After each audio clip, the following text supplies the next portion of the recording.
Now we welcome our main guest for this evening, Peter Carl, Secretary of State for Science, Innovation and Technology, but representing Hove and Portslade in his own constituency. Thank you very much. All right, how are you?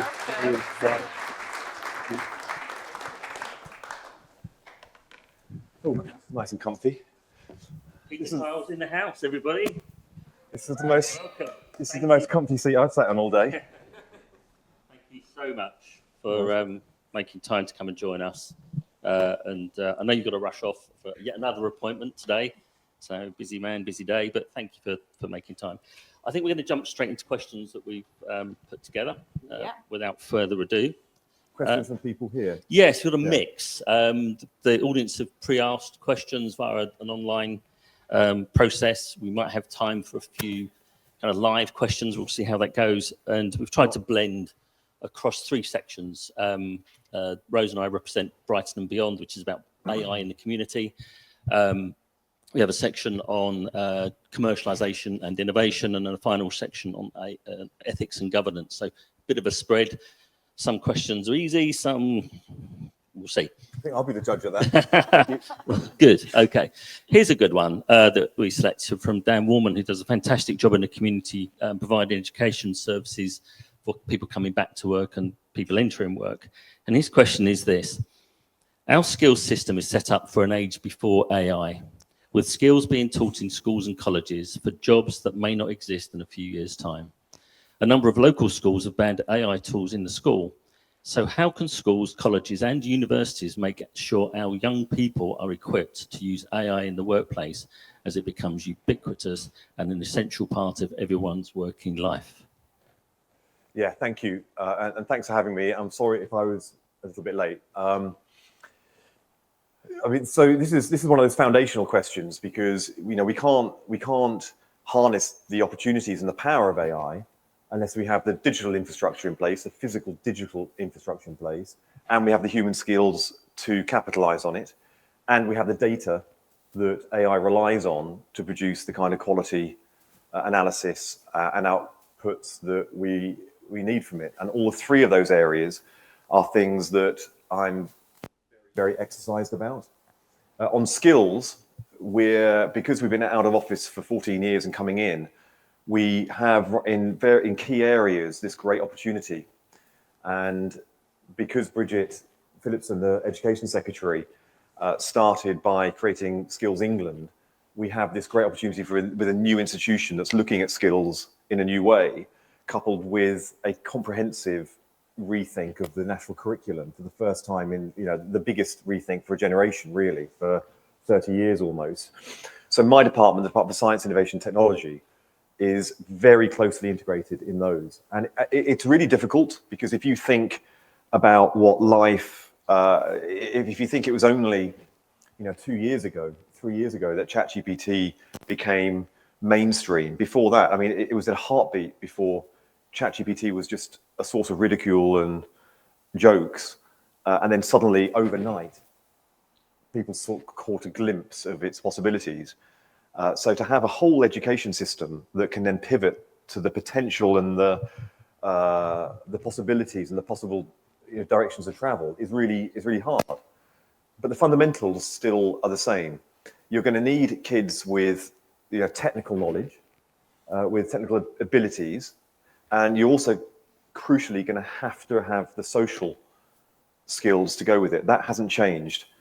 And layering on top of that is understanding how the technology works in the first place. Because when it comes to coding, you're still going to need some of those core coding attributes. But we're already in a world where agentic AI is doing programming itself. The ChatGPT 4.0 used 100,000 programming agents alongside their human agents, their human engineers. So already we're seeing that being used. So we're in the point now where you're going to be able to use just normal human language, asking AI to start designing web pages, designing apps for you. And the amazing thing about that is that you're going to have people who have these great ideas, who have creative approaches, but don't have the programming skills, So we're going to see some incredible innovations because some of the barriers to producing technology are going to be eliminated. And I think it's going to throw open a world of apps, products, services to people from backgrounds that have been shut out of tech for too long. But your fundamental question is one that we're trying to grapple with as we reform and refocus the education system. But I'm not going to kid you that we can solve this very, very quickly and solve it in a way that the whole country can adapt really quickly to the challenges. But we are doing the spade work for it very early on. I was going to ask that question, actually. Do you have a sense of how quick that transformation might come about? It's education, and it should literally be iterative.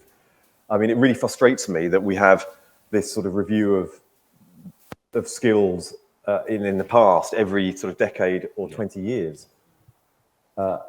This now needs to happen iteratively going forward, and we need to find a way for which frontline teaching can be connected to two things: national and global trends in technological advancement, because it's going to be so crucial to the driving forces of the economy, but also the local economy. And it's always been a source of frustration to me that schools have no idea what the jobs trends are for the 5 square miles around the actual school itself. And we have all this data, we've had it for decades, it's just not been used and made available to schools. So you don't know over the last decade where the jobs growth is, where the jobs decline is, and you're the school that's preparing kids for life in the economy. And a lot of kids will want to stay in their local economy. And we don't do even those sorts of basics. So look, if you just take a step back and look at the way the globe is going at the moment, the highest growth sectors in the world right now in the global economy are AI, automation and drones, health technology, climate technology, and then underneath this, coming down the path, are critical technologies like quantum and fusion. And AI is going to get to the point where we have artificial general intelligence, not entirely different timelines to when quantum computing is going to start taking big leaps forward. The world is going to absolutely change. Yeah. And we really need to have young people coming into the economy able to thrive in that economy. And we need them for their own benefit to explore their own potential. But this isn't just about economic benefit for individuals and communities in the country. It is also societal. And it is also, do we want to be a country that wants to buy off the shelf from other countries forever and a day? Or do we want to be producing this within Britain and being at the cutting edge of it, so therefore the wealth and the intellectual property and all the rest of it stays here?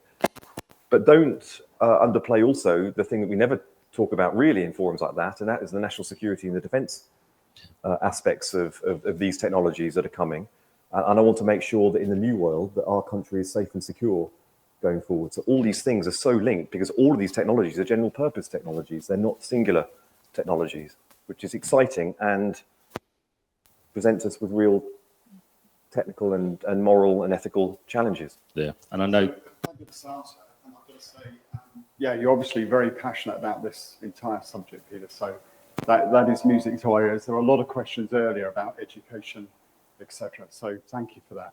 I'm going to have to press because of time. So Rose, would you like to ask your question? I'm going to go to another audience question. So this is David Fellows. Is David here? Yes. Hi, David. Wonderful. Hi, David. So what David was asking is this. Given that AI is central to the UK government's plans for growth and public service reform, could you give us some concrete examples of what the public might start to see in things like health, transport, local services? Yeah. Oh, God, it's so difficult being really tight and big because you're talking general purpose and you just named like 3 sectors that it's going to totally disrupt and transform. So just in 2 things, I'll mention people and I'll mention the government itself, central government itself. So in central government itself, we've identified, when I came in, I commissioned 3 reports. One was an action plan, 2 were reform reports. One of the reform reports was called the State of Digital Report. It was an assessment of every government department and the digital capacity within each government department, and then we put that against what the needs are. I tell you, for government report, it's a real page turner if you have an interest in this sort of stuff, because every page is it's very readable, and you can really grasp what it's saying. And about 50% of all government transactions are analog. So that is DVLA opening 45,000 envelopes every day. This is HMRC answering the phone 100,000 times every day. And don't even get me started on NHS and experience these things.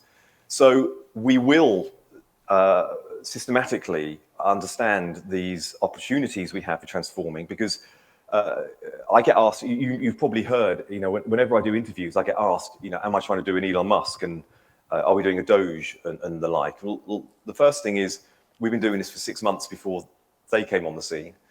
The second thing is, I believe that when you look at what Dominic Cummings was trying to do, when you look at what Elon Musk and Trump is trying to do, there's lots of people who want to transform government, but we are a Labour government, and we can do this in a way that has progressive values built into it. That means that we can take workforces with us on this journey. We can prepare workforces, and we can lead workforces through the transition to digital.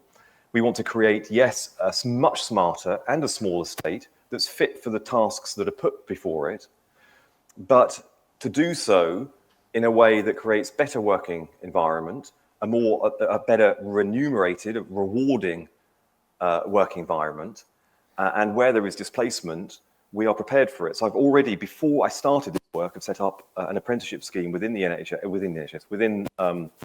within the civil service, because by 2030, I've set the target that 1 in 10 jobs within the civil service will be digitally related. So they must be digitally enabled jobs.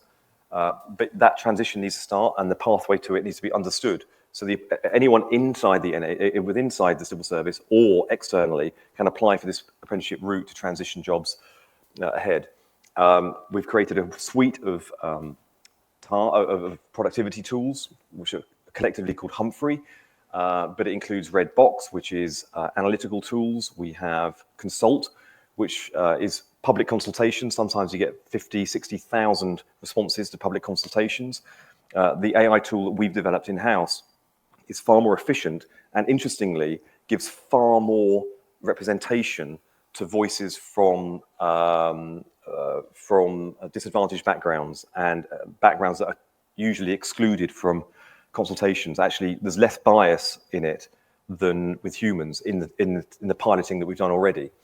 And it does a consultation analysis 400 times quicker and 16 times cheaper than doing it just with humans. So we've got a whole suite of tools. The second thing is, and also that collective, that State of Digital report identified £45 billion worth of efficiency savings and cost savings simply from using currently available technology. And if that's there on the table, your taxpayers, if that's on the table and it can lead to a better outcome and a better working environment, you can't just look the other way. The second thing is about citizens, because citizens have to be brought on this journey. So when I came in the first week of the Secretary of State, I started asking about why we don't have a government app.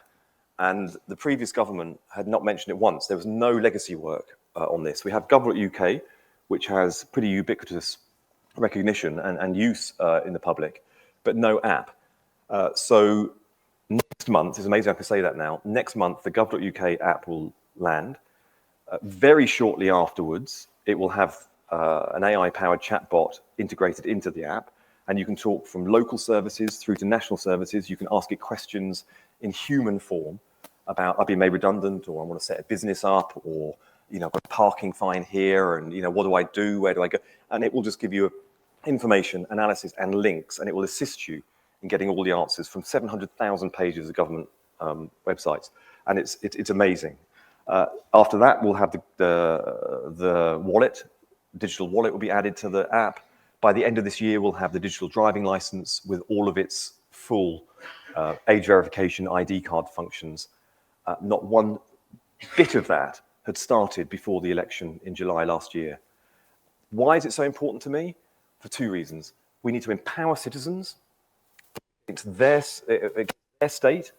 Citizens' services need to wrap around people, not as it is currently with people wrapping around all these individual services. This is progressive. People on lower incomes have to report to the state and interact with different government departments far more than people from wealthier backgrounds. So they spend so much time doing it. It will be liberating in order to do things in a way that resemble the way you do banking, travel, and commerce. And secondly, it connects people to the reforms themselves. We're using data in much more strident ways than before, with safety as the first step always. But you need to feel connected to it. You can't just have me saying I'm saving you money in government and I'm going to be using data and I'm going to be using algorithms and AI, trust me.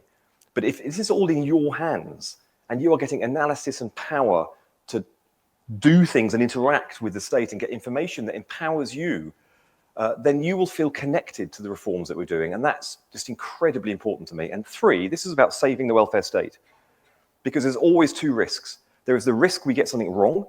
And with everything I've just said, you can all imagine, the consequences and what getting it wrong looks like. There is also a risk of not doing any of this stuff. And the way that you interact with all these other services in your life, and when you interact with the government, gets bigger and bigger and bigger. And then suddenly you'll stand up with a populist in our politics, which we have lots of these days, and they'll say, the welfare state, it's an analog system in a digital age. I've got a better idea. And how do I come back and say it's justifiable? So that is the risk of not doing anything. And I choose not to counter that risk, but to try and tackle the risks involved in actually modernizing the state. Excellent. I promise I'll be quicker. I promise I'll be clear. No, it's absolutely wonderful. We're going to hand over now to the next part, which is our innovation and commercialisation. But very inspiring to hear from Peter about the importance of getting involved in the narrative and taking advantage of these tools and not just sitting back and being. How are you? Hi, I'm good. Peter, hi. You're right. Yeah, very good. Can I just say about what I did today? I was invited to the Victory in Europe service. And I've had the strange experience of sitting this side of the nave and the other side was the king. And at the end of it, we sang the national anthem.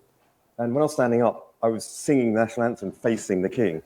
And so, of course, I was bellowing it out and he was just sitting there just staring at me. And it was literally one of those one of the many out-of-body experiences I have in this job. Anyway.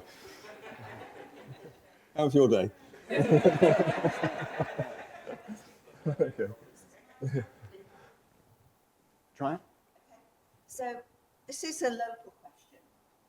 To encourage AI adoption and grow local skills, do you think there are benefits to local or regional approaches in the way we implement regulation? So AI adoption benefits communities as well as businesses.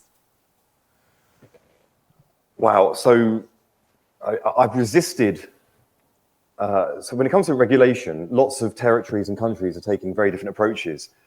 And I haven't legislated directly on the nose for AI yet. It's evolving very, very fast. And we have to have pacey innovation here. What I have done is tasked every single regulator in the UK to do an assessment of how AI will impact the sectors that they regulate and come back with proposals for what they assess the impact will be and how they will respond to it. And most times you don't need legislation for it.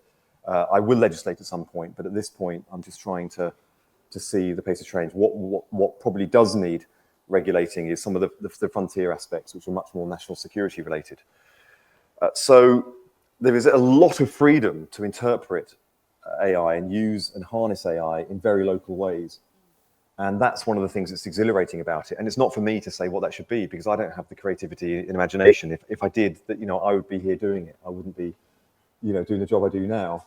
And my job is to enable as much creative use of this technology as I possibly can in as flexible a way as we possibly can. When it comes to the ethics and morals of this, I took a decision in opposition that when you're looking at life sciences, where we're doing a lot of work on biological technology, as well as in the pure critical technology and AI, a lot of this stuff is very morally challenging.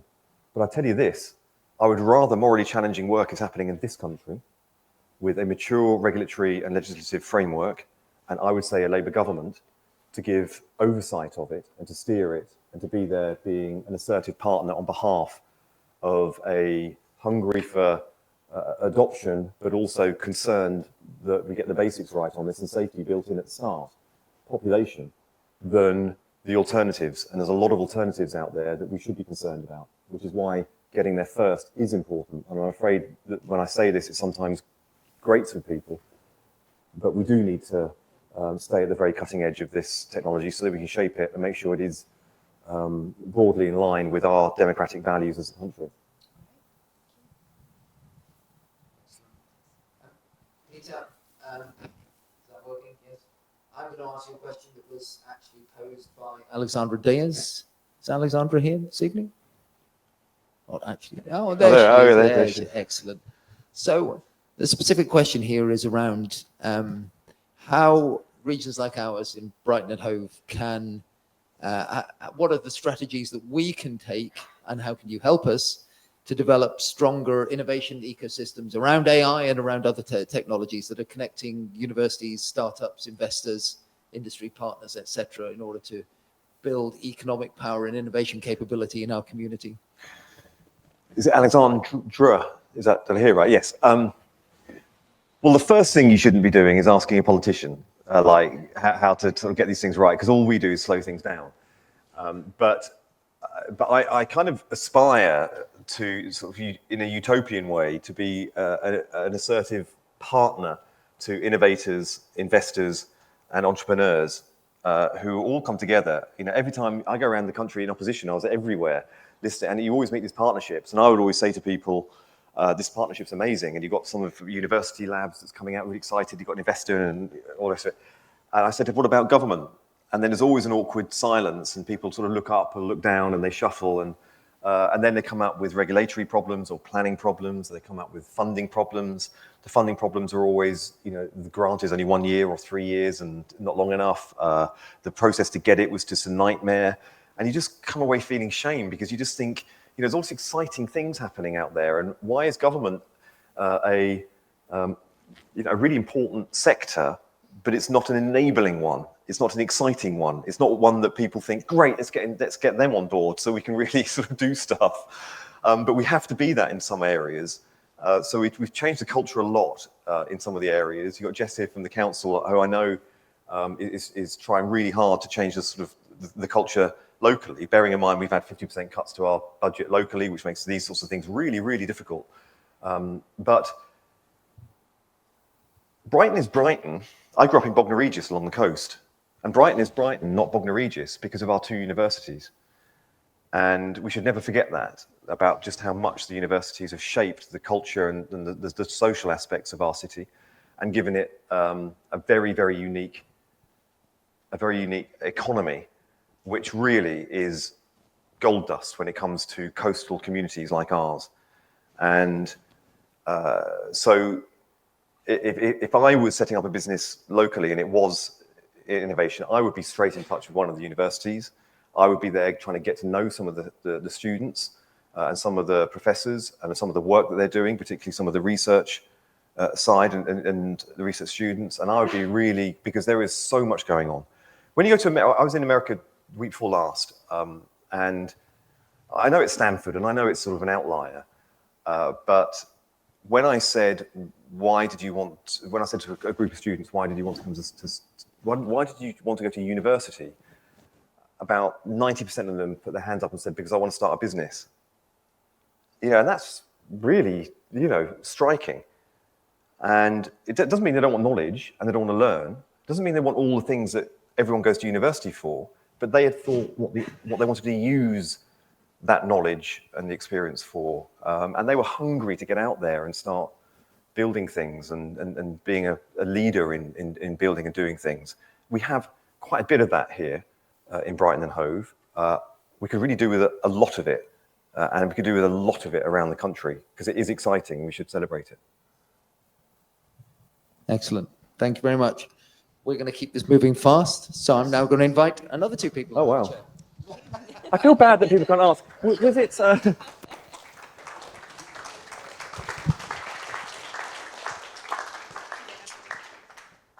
I feel bad that people can't shout questions out.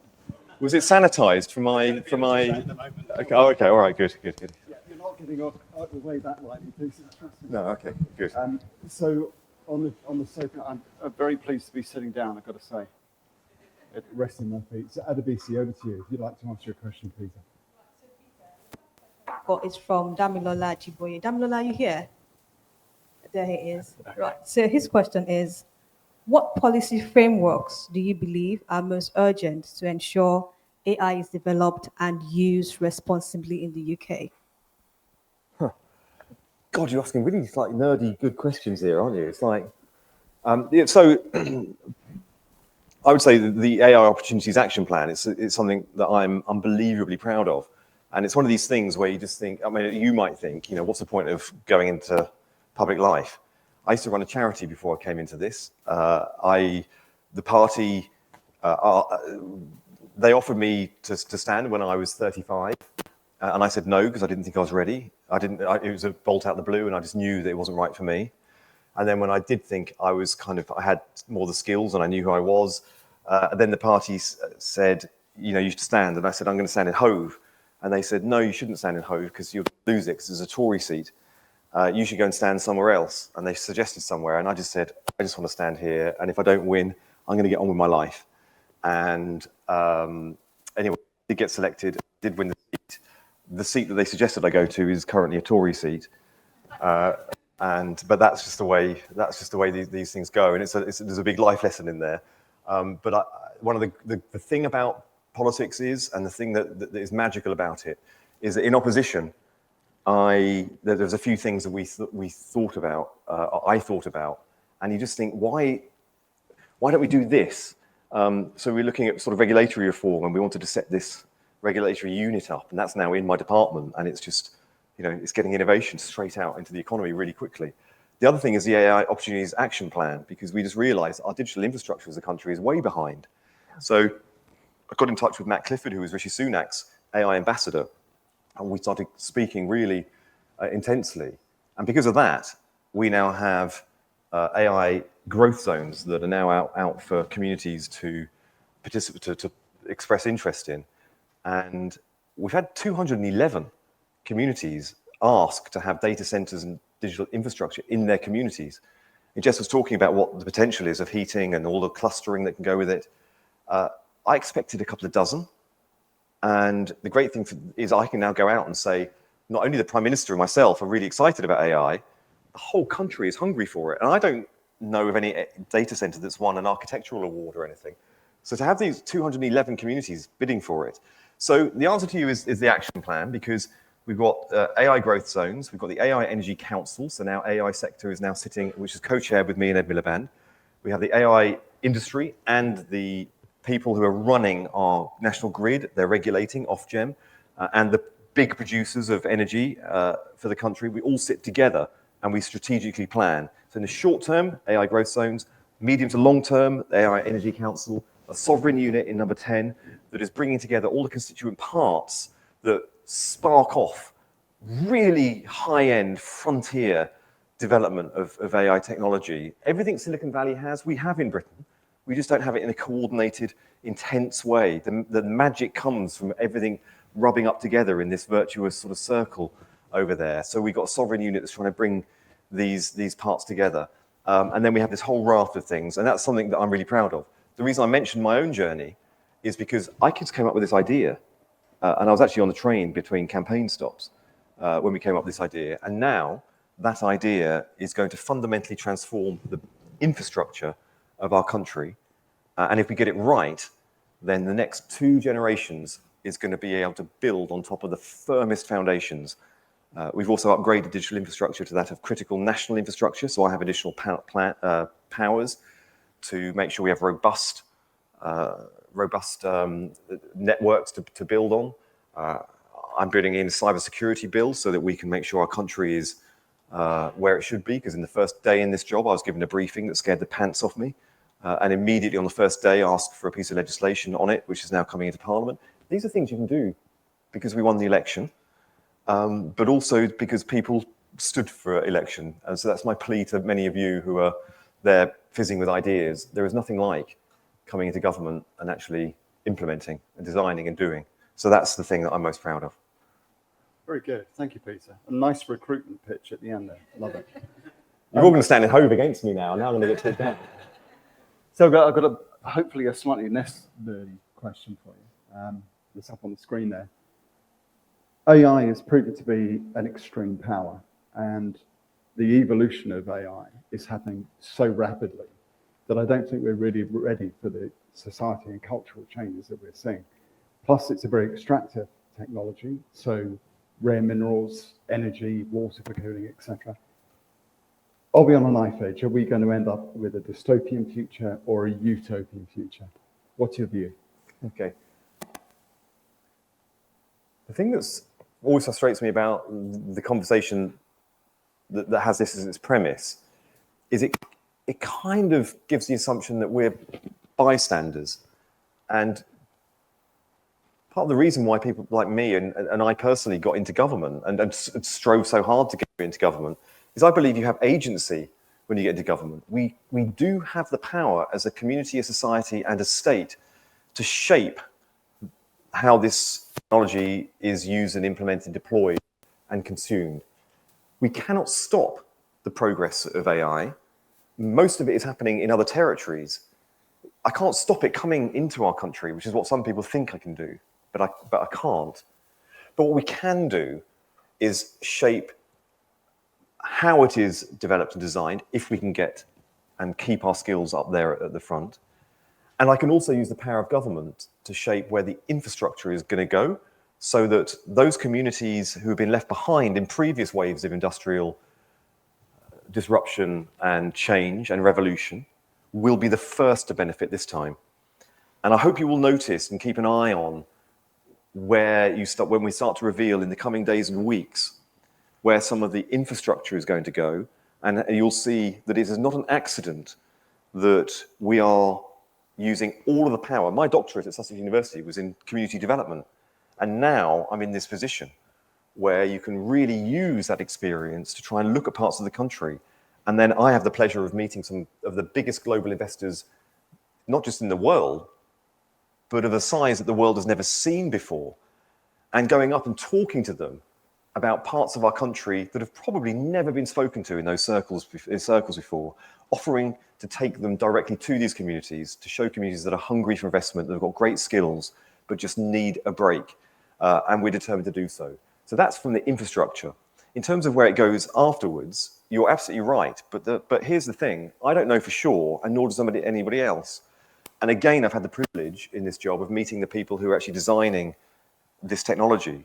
And some of the iconic figures that we all know the names of, I've had the chance to sit and ask them, and none of them can really tell you with certainty where their models are going to be, precisely what their models are going to be capable of 3 months, beyond 3 months into the future. And that's exciting, but it is also cause for anxiety. But also just have caution, because when you have a general purpose technology, when the compute power is increasing so fast, where the creativity of programmers and now AI programmers is just increasing enormously, and the creativity that's going into this is just next level. So any of us can posit a quite outlandish destination and plot quite a credible path towards it. So yes, there is a credible path towards AI being embedded in robots, them coming on their own to solve the energy crisis, so there's no on-off button that we can flick, and then suddenly they turn on us. Now, there is actually a credible pathway to describing how that could be possible. There's also one that says that Adesbisi, Britain's leading technologist who just won the Nobel Prize for Chemistry and is chief executive of Google DeepMind and co-founder, He says within 10 years, we could solve and cure most diseases that affect humans. And then that technology being used to create jobs and wealth, productivity, and so forth. So, there is all these different, very credible pathways. The time it gets really difficult is when somebody like Elon Musk says it, because he's somebody who said, 15 years ago that he'd put, that he'd send rockets into space, and everyone laughed, and he's done it. And he's revolutionized electric transport for cars. So because he does the unthinkable, when he says something, it kind of has a sort of veneer of credibility that others don't. But actually, any of us can plot these paths. But one thing I know for sure, I'm severely dyslexic. I'm profoundly dyslexic. I still, to this day, have a reading age of an 8-year-old. And when I see how AI is being used for teaching and learning, it is incredible. And again, because we are a progressive government, we are determined that technology soon will be in classrooms, it will be in workplaces, it'll be in all sectors, solving problems, because the energy challenges are also, the solution to them is also AI. That's the irony. And better distribution, better consumption, better household understanding of energy, all these things. But then for individual learning, you'll have kids with barriers to learning that will have a sort of an AI agent that will understand your learning characteristics, that will help you learn in a way that's right for you in a classroom with a great teacher and hopefully teaching assistant as well. And in the same classroom, you'll have a kid with a particular talent in a particular setting, and that talent can be absolutely, turbocharged, and they can all be learning in the same classroom. And that is the kind of place I really, really want to be living in. That's the kind of environment I would have loved to have experienced as a child myself. And that's one that we can deliver. We can deliver it because we choose to deliver it. So let's just find out what it is we choose and aspire to deliver with this new technology and set about doing it, rather than sitting back and worrying about how the outcomes could happen if we're all just buffeted around by it. Thank you, Peter.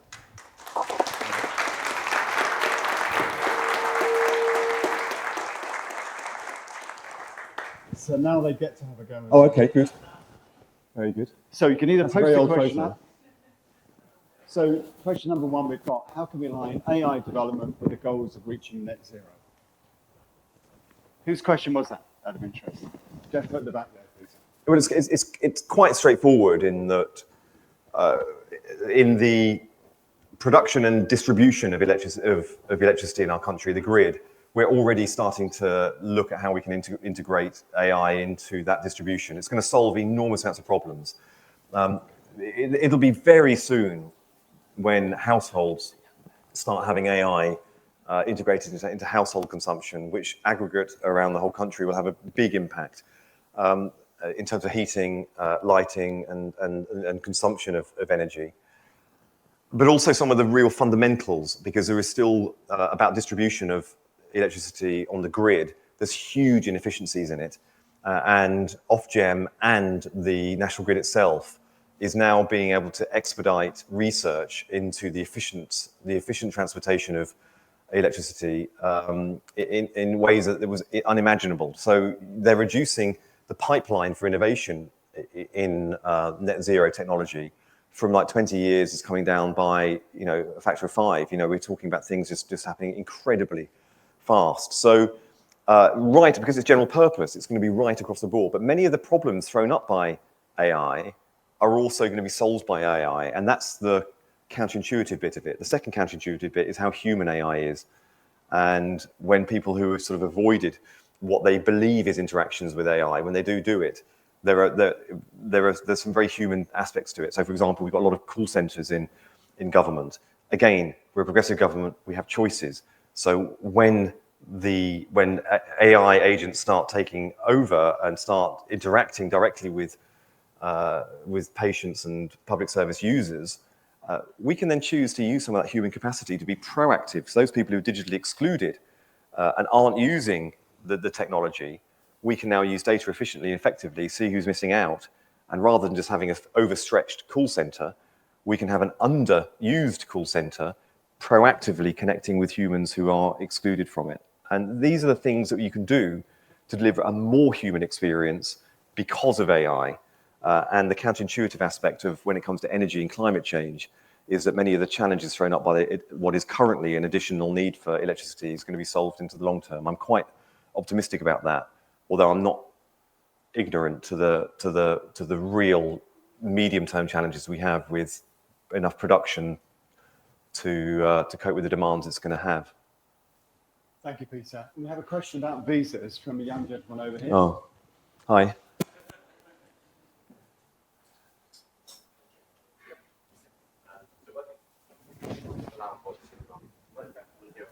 I can hear you. Thank you for your talk, Peter. I'm from the University of Sussex. Unfortunately, a lot of students are having to leave the country because of visa requirements set by the previous government. This means that for our country to be leading in AI, that we're not getting any talent from elsewhere in the world, come from. And the current government to go back on the Tory policy and invest a bit more in people and have their work more on their actual work rather than their wage. What are you studying? I'm doing my PhD in artificial intelligence. Amazing, absolutely amazing. And I think the Artificial Intelligence Unit at Sussex University was started in 1964 or 65, the year the university was founded. It's one of the oldest research labs into AI. It's amazing we've got this here in our community. So the day this government was elected, in July 4th last year, the war on universities ended. And that war by the Tories was multifaceted. It came from lots of different angles. It came from funding directly. It came from the way that the science budget was, the research and development budget was used. And it came also from visas and tuition fees, a whole set of circumstances. And then, of course, the language. I can't tell you how personally I took it when I saw Rishi Sunak as Prime Minister standing up talking about Mickey Mouse courses. Within 2 months of him saying that, applications to universities in the UK from overseas students had fallen by 10%. You talk down your universities, that's what happens. Why would that be a surprise? And, so we've had all of these issues. Now, any of you can ask about any aspect of public services and have the same kind of thing, because we've inherited a really difficult set of circumstances. I can't give you any details right now because in a very short space of time, the Home Secretary is going to announce a migration policy and a comprehensive migration white paper. The country expects us to be open and welcoming for talented people from around the world, and we are. The problem is the migration debate has got very confused and integrated. So when you see, asylum, you see visas and legal routes into the country, you see tourism into the country, and you see the small boats crossings in the channel. In lots of the public debate, they're all just merged into one, which makes it very difficult to sort of have debates sort of that are rational debates about what is an extremely challenging period. And bear in mind that the last year we were in the EU, net migration to the UK was 250,000. The last year of the Tory government, it was 1 million. And of course, they ran every election since 2010 on, including 2010, on migration. So we're in a really bad place on this, and we've got to get a grip on it. But you can't have people who are talented, particularly in a world where there's lots of pushes from lots of countries at the moment when it comes to talented people who want to study. We need to be the best place and the only place to come and study. We are very aware of this, and I can't say any more until the white paper comes out, which is the frustration of the world I live in at the moment. But you're welcome to come and nag me, and when that comes out, if you have any concerns on the back of it. But you will not have a more strident advocate for universities and what they deliver for our country than me. Thank you. Excellent question. Peter, so how can we use AI to help protect and enhance our natural world? Dean, where's Dean? Hi. Yeah, I mean, it's not dissimilar to the sort of previous question in that AI is just being applied in so many different ways, and it just blows my mind. My job, it's weird because One of the things you notice really quickly when you get appointed, I've only had one elected job in government, and that's as a Secretary of State, which is the most amazing thing. It's a very steep learning curve, but you immediately feel very, very distant from frontline things happening. And it takes quite a lot before people come to get to see me. And the decisions I'm making are, I've got lots of other ministers in the department who will take care of a lot of decisions. So the decisions I get to take are very pointed, and they are at the very, very top. I set the strategic direction, and there's a few things that I lead very assertively. But one thing I am doing is working now with every government department about how AI is being implemented and used. And the Prime Minister wanted an update on this, and we spent 2 hours on Friday running through. And then we requested from every government department, as part of the spending review process, which is an incentive, what they are doing to harness AI within the department. And it was an interesting process, and it's now gone back out to them for an update, because each government department has got to up their ambitions a bit more. And now the Prime Minister has asked for a weekly update. And I'll tell you, there's not many things the Prime Minister gets on a weekly basis. But this, he does. He wants to know what each government department is doing to harness AI and use it wisely and safely, but assertively to tackle the challenges that our climate, our economy, and our society faces. And Steve Reed at DEFRA is grabbing it with both hands. Shabana Mahmood in Justice is looking really creatively at how tech can play a much greater role in helping people who have made the wrong choices in life start to get the support and the encouragement they need through technology to start making the right ones. And I think all of these sorts of things are the kind of things that we as a society would aspire to, and technology can enable in a much better way. Sorry, I can't say anything more specifically about rivers. All right, thank you. We had a question also about regenerative agriculture and where AI sits in that sector. You can probably give a better answer than me. Well, just before I jump into it, just introduce yourself quickly. I'm Sean Ring, PhD student at the University of Sussex, and we were talking about Stanford University. It's a little bit ironic, but just started a startup myself, which is an AI toolbox. Excellent. But it's social media map. My question was, how is the government sort of looking into, and is there any plans to look into technology to help with sort of farming, agriculture, and especially regenerative agriculture? What do you mean by regenerative agriculture? So God, you're doing a PhD in it. No. I mean, NLP. This is just some of it. So it's kind of sustainable agriculture, Okay. I'd say. Well, as you can tell by my curiosity, I don't know the answer to this question. I'm sorry, I just don't know the answer to this question. But if by me not knowing the answer to that question, you're not going to get your PhD because you're counting on that to be the final chapter. No, I don't, I'm afraid. But look, I'm happy to look into it for you, and I'm happy to try and find out what. But I don't know precisely. I'm afraid. Sorry. I'm racking my brains for how I can get the answer to you. Actually, these people sitting in the front row are wearing ties, everyone, and I don't know whether you got the dress code or not. You're not actually from Hove, are you? Yeah, no, I did. Oh, you are. Every other MP takes the mickey out of me for the way I dress. And I just say you've got to come to Hove and see it for yourself. No, I was actually just going to. I've got the mic to say if Okay. anyone wants to talk to me about startup or that, I'm here, please, please do. That's great. That's great. We have a question here. We have a huge skills gap in AI, specifically for women over 55 and those from disadvantaged backgrounds. How do we close the gap, Peter? You work assertively to do so. I've noticed in the tech sector, I applied to university 4 times before I got in, and I went back to secondary school when I was 25 and spent a year in a classroom with 16-year-olds, which could have been very humiliating, but it wasn't humiliating because I knew why I was doing it. And then I came out of having gone through that, got the qualifications that Sussex University asked for, and they rejected me again. And I got into university because Anita Roddick, who co-founded the Body Shop, rang Sussex University and said, if you don't have Peter Kyle as a student, I'm returning my honorary doctorate. And the next day I was accepted as a student. And that's how I got into university. And when I got into university, this world just opened up, and I felt the sheer exhilaration of, I just felt, you felt growth, and I felt excitement. And I used to go to all these lectures I wasn't on the courses for, and hopping into seminars and things that I wasn't on the courses for. And I just loved it so much. But then I immediately became very aware that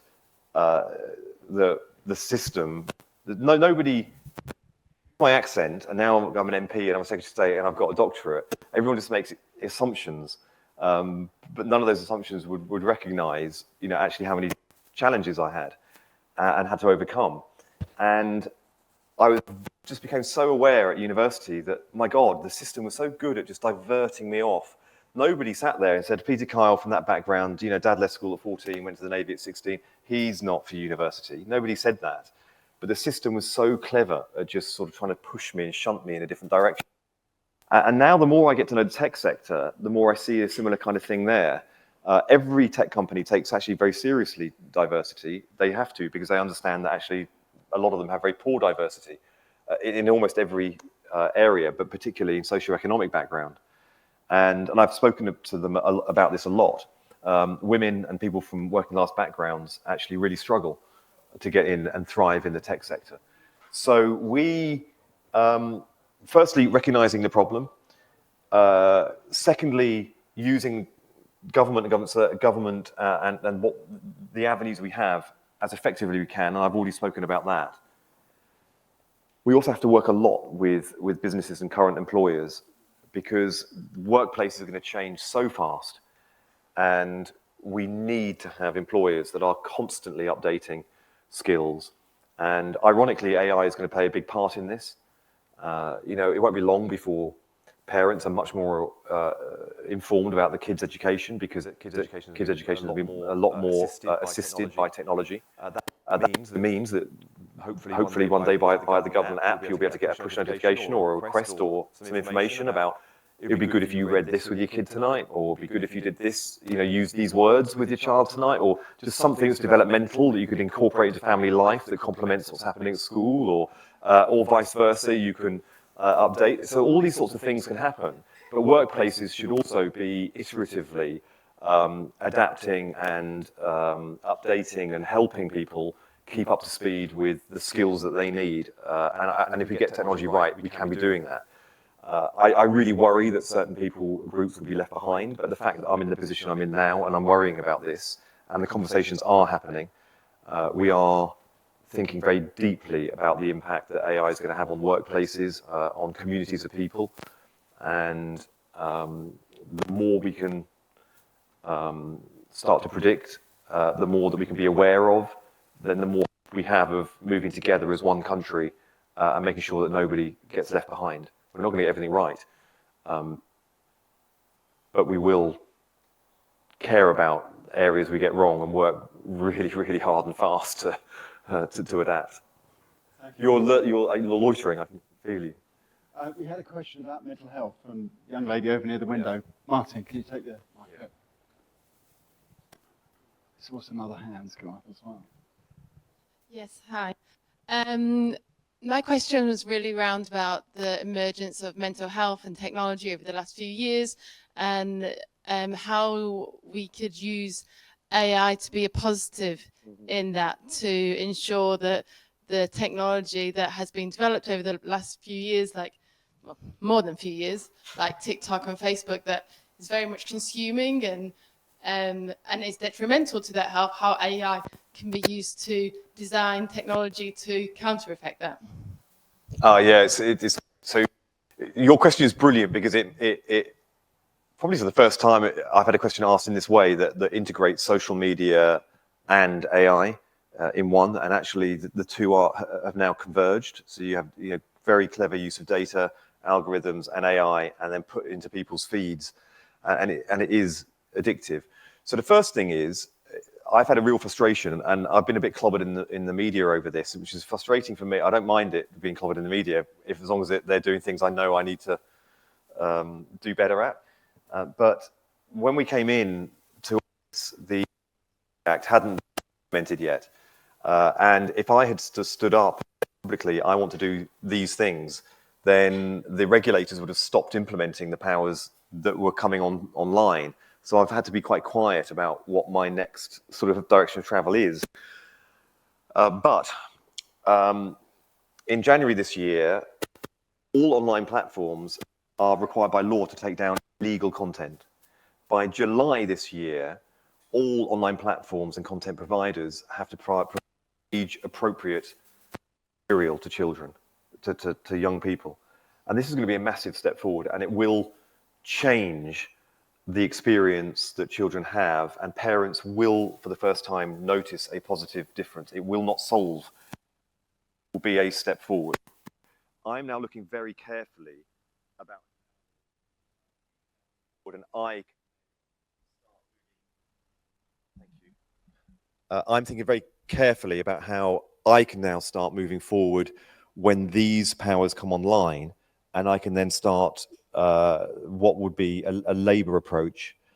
And just so you know, because it directly relates to the way you phrased the question, that the addictiveness of some of the tools is something that young people themselves say they are concerned about. And some young people, quite a lot of young people, actually report feeling annoyance and sometimes shame that they opened an app and thought they'd spend 3 or 4 minutes on it, and suddenly an hour and 10 minutes has gone by, and they feel guilty about that happening. So they need help in managing their online life. And that is something that the tech companies aren't wholly proving they are capable of doing themselves. And in those situations, it's appropriate the government steps in. So I'm thinking very carefully. But I do bloody think this, you know, and I said this to people at the very, very, very top of these companies that we're talking about, that I was thinking of getting a car, because I don't have a car at the moment. But I was thinking of getting one. So I looked at a couple of online things. And for about 3 months afterwards, I was bombarded in my feed with car adverts.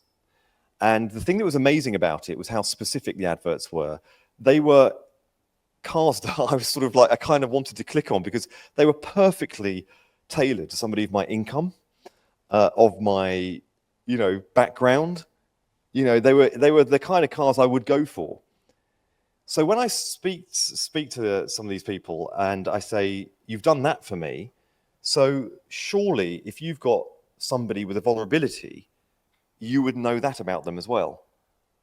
And you would know if somebody has suicidal thoughts, tendencies, if you know that somebody is susceptible to certain negative traits because they start clicking on these things that takes them on a certain journey.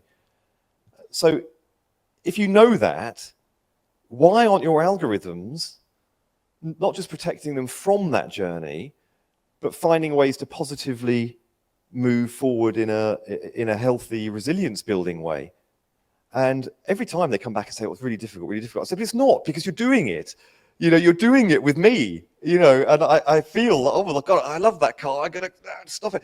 But so surely they can do it. And then it takes me one step further. And I just say, wouldn't it be great to live in a world where algorithms are positively understanding our characteristics and helping us through life in a way that builds resilience where we have challenge or weakness or difficulties in life?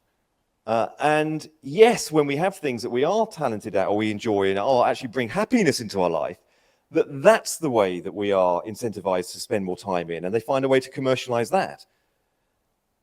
Well, anyway, I can't deliver that within 1 year of a Labour government, but that is what, you know, those are the sorts of things that I'm very keen to mitigate. And if the companies themselves can't and won't, then I think there are certainly solid steps forward that will make children's life a lot more healthy in the digital age, and will help families and parents set boundaries in the digital age in the way that parents are very used to in an analog age.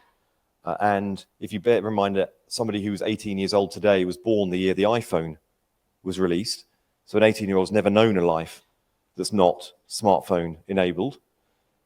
And that means, therefore, that parents today will have known through the way they were parented about setting boundaries in the physical world, so curfews and social networks and food and TV time, all the sort of stuff physically they have control over, but not a single parent really, realistically, not parents per se today, would have had no lived experience of being parented about online boundaries and online life. And that's why it's so incredibly difficult, even though I'm not a parent.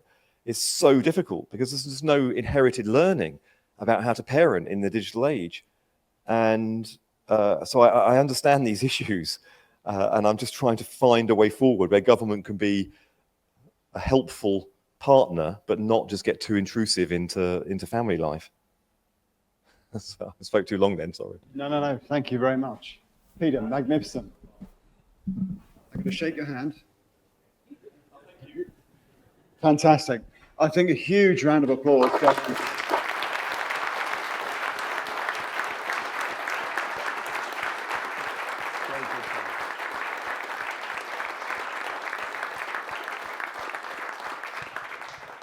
And as I said before Peter arrived, our mission at Brighton AI is to educate, to inform and inspire.